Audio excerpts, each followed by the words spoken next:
Hello friends, இன்னைக்கு நாம white pumpkin peda செய்ய போறோம். Welcome to our Cuisine cooking channel. வாங்க வீடியோக்கு போலாம். முதல்ல இந்த நான் ஒரு 2.5 கிலோ பூசணி எடுத்துர்க்கேன், வெள்ளை பூசணி. சோ அத வந்து நம்ம பேடா எப்படி போடுறதுன்னு காட்டுறேன் வாங்க. முதல்ல இத கட் பண்ணி எடுக்கணும்.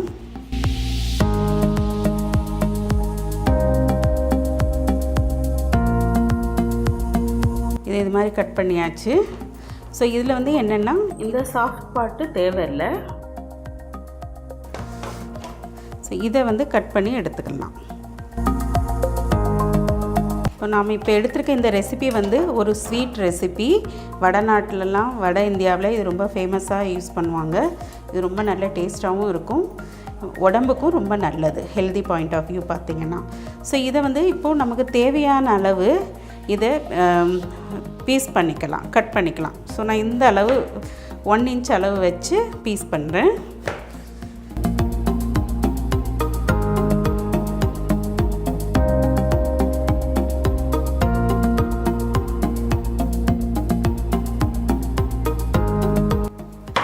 ஸோ இந்த மாதிரி நம்ம பீஸ் எடுத்துருக்கோம்.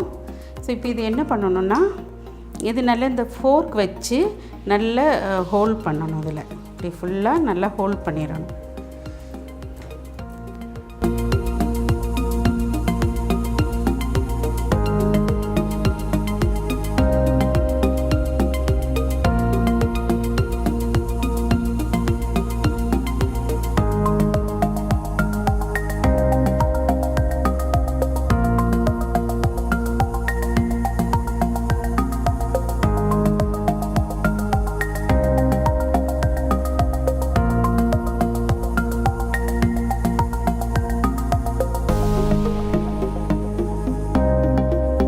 ஸோ இந்த மாதிரி நம்ம எல்லாம் போக் பண்ணி எடுத்தாச்சு.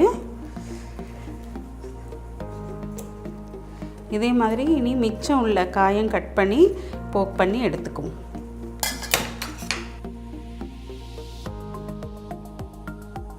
இப்போது நாம் எல்லா பீசஸையும் இது மாதிரி கட் பண்ணி நல்லா போக் பண்ணி வச்சுருக்கோம். நல்லா ஃபோர்க் எடுத்து நல்லா குத்தி ஓட்டை பண்ணி வச்சுருக்கோம். ஸோ இது வந்து இந்த ஷேப்பு உங்களுக்கு தேவையான எது மாதிரியான ஷேப்பாகவும் கட் பண்ணிக்கலாம். ஸோ இந்த மாதிரி எந்த ஷேப் வேணாலும் நீங்கள் கட் பண்ணிக்கலாம். ஸோ நான் 2-3 விதமான ஷேப்பில் கட் பண்ணியிருக்கேன், சின்னது பெரியது இது மாதிரி. ஸோ நீங்கள் ரவுண்ட் ஷேப் கூட கட் பண்ணிக்கலாம். ஸோ இப்போது இது கட் பண்ணி நல்லா குத்தி எடுத்து வச்சாச்சு. இப்போ இது என்ன பண்ணணுன்னா, இதில் தண்ணியில் போட்டு வைக்கணும். ஃபஸ்ட்டு நான் இதை மாற்றிடுறேன்.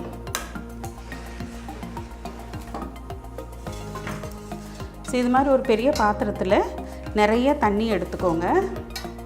இது கூட ஒரு 2 டீஸ்பூன் சுண்ணாம்பு,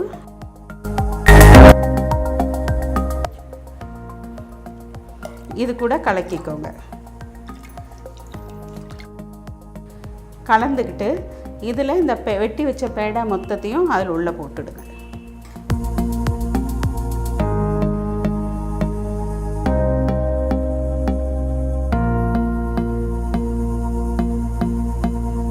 ஸோ இது மாதிரி எல்லா பேடாவும் உள்ளே போட்டாச்சு.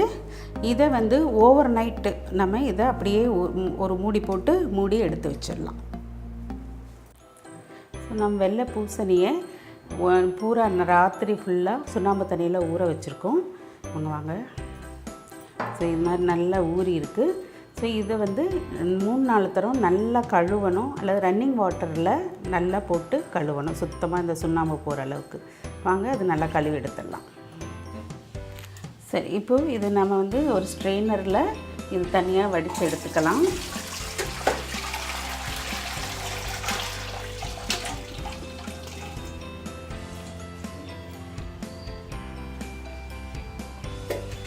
பாருங்கள், இது மாதிரி இந்த ஒரு ஸ்ட்ரெயினரில் எல்லாம் வடித்து எடுத்தாச்சு. இனி ரன்னிங் வாட்டரில் விட்டு இந்த சுண்ணாம்பு போக நல்லா கழுவி எடுக்கலாம்.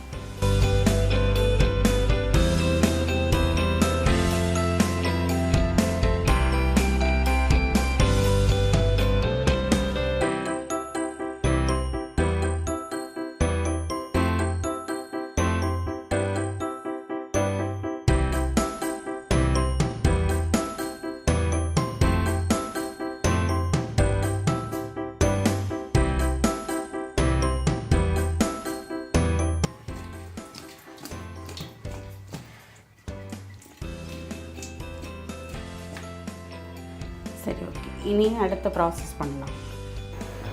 இப்போது நாம் இந்த பாத்திரத்தில் 2 லிட்டர் நல்ல தண்ணி எடுத்துருக்கோம். இது நல்லா கொதிக்க விடணும். அதுக்கப்புறம் கொதிக்க விட்டுட்டு அந்த நம்ம வெள்ளை பூசணி எல்லாம் இந்த சுண்ணாம்பு தண்ணியில் ஊற வச்சு கழுவி எடுத்து வச்சுருக்கிற பூசணியை இதில் போட்டு வேக விடணும். ஸோ ஃபஸ்ட்டு இந்த தண்ணியை நல்லா ஃபுல் ஹீட்டில் பாயில் ஆக விடலாம். தண்ணி நல்லா கொதிக்குது. இதில் நம்ம இந்த பூசணியை உள்ளே போட்டுடலாம்.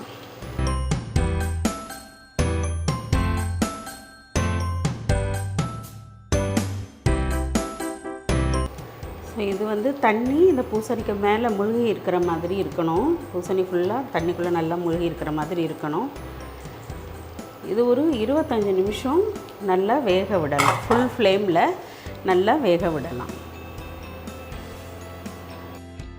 நம்ம இந்த பூசணியை ஒரு 30 நிமிஷம் வரை வேக வச்சுருக்கோம். அது பாருங்கள் நல்லா டிரான்ஸ்பரண்ட்டாக நல்லா அழகாக வந்துடுச்சு பாருங்கள். நல்லா வெந்து டிரான்ஸ்பரண்ட் ஆகிடுச்சு. இந்த ஸ்டேஜ் வந்தால் போதும். இது வந்து நான் கொஞ்சம் பெரிய பீஸாக போட்டுக்கிறதுனால 30 மினிட்ஸ் வரை எடுத்திருக்கு. சின்ன பீஸாக போடும்போது இது கொஞ்சம் டைம் குறைவாக எடுக்கும். ஆனால் பக்குவம் வந்து இந்த மாதிரி நல்லா டிரான்ஸ்பரண்ட்டாக வரணும். இதை கவனிச்சுக்கணும்.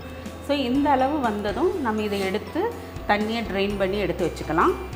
ஸோ இனி நாம் இந்த சிரப் ரெடி பண்ணணும். சுகர் சிரப் ரெடி பண்ணணும். ஸோ அதுக்கு ஒரு பெரிய பாத்திரம் வச்சாச்சு. ஸ்டவ் ஆன் பண்ணிக்கிட்டோம். இதில் வந்து நான் 2 கிலோ பூசணி எடுத்திருக்கேன், வெள்ளை பூசணி. அதுக்கு வந்து 4 கப்பு சீனியும் 4 கப் தண்ணியும் சேர்த்துக்க போகிறேன்.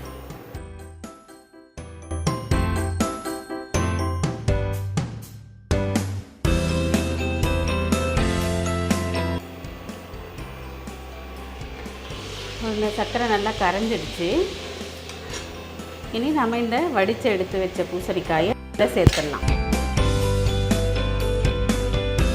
ஸோ இது ஃபுல்லாக நம்ம இதில் சேர்த்துட்டோம். இனி இது இப்படியே கொஞ்சம் நல்லா வேக விடணும். ஃபுல் ஃப்ளேமில் வச்சு இது அப்படியே நல்லா வேகட்டும். சிரப் கொஞ்சம் திக்காகிற வரைக்கும் நல்லா வேக விடணும்.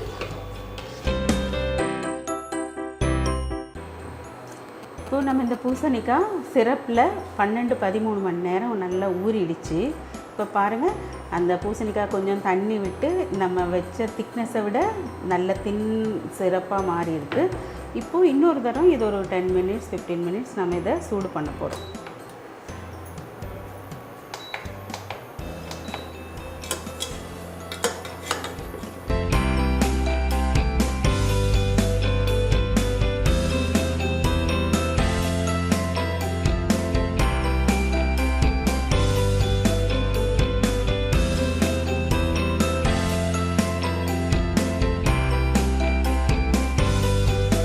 இப்போ பேடா நம்ம ஒரு 15 நிமிஷம் நல்லா திரும்பவும் சிரப்பில் வேக வச்சாச்சு. அந்த சிரப்பு நல்லா திக்காயாச்சு பார்த்திங்களா. ஸோ இனி இந்த வேலை முடிஞ்சிச்சு. இனி இதை வந்து நம்ம கொஞ்சம் நல்லா காய வைக்கணும். ஸோ அது எப்படி பண்ணுறதுன்னு காட்டுறேன். முதல்ல ஸ்டவ் ஆஃப் பண்ணிடலாம்.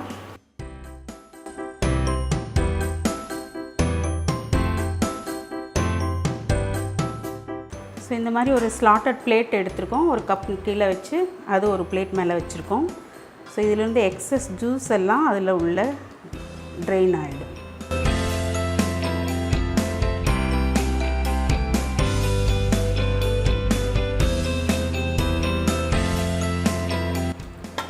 இதே மாதிரி மிச்சத்தையும் இன்னொரு ஸ்லாட்டர் பிளேட் வச்சு அதிலெல்லாம் எடுத்து மாற்றிடலாம். நான் அது ஃபுல்லாக மாற்றிட்டு உங்களுக்கு காட்டுறேன்.